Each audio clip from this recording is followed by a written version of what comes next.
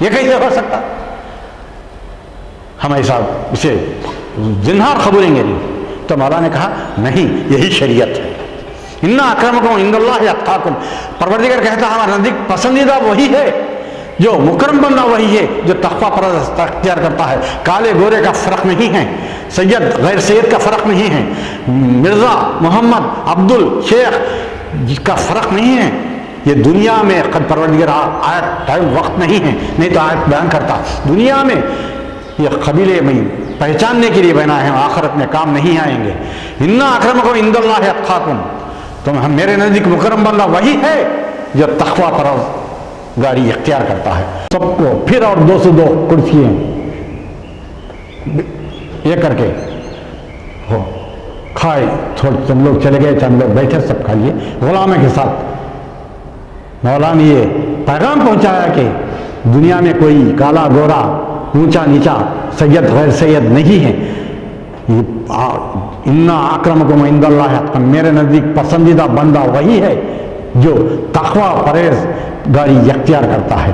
پروردگار ہم تمام کو دنیا اور آخرت میں تقوی پرہیزگاری اختیار کرنا نصیب فرما، ہمارے ہر دعاؤں کو مستجاب فرما۔ یہ محفل جو سجا ہیں ان تمام کے گزشتگان کے، ان کے اولاد کے گناہ کبیرہ قبر صغیرہ معاف فرما، ان کے بیشتگان کے خبر محبت حلوت کے جو مدفن ہیں ان کے خبر میں رحمت برکت نعمت نازل فرما۔ امام زمانہ کے ظہور میں تعجیل فرما، ان کے ناصر میں شمار فرما۔ امام زمانہ ہم سے راضی، ہمیں نصیب فرما، ہمارے ہر وقت کے نیک دعاؤں کو مستجاب فرما۔ ربنا تقبل منا انک انت السمیع العلیم، ان اللہ وملائکتہ یصلون علی النبی یا ایھا الذین آمنوا صلوا علیہ وسلم تسلیما، اللهم صل علی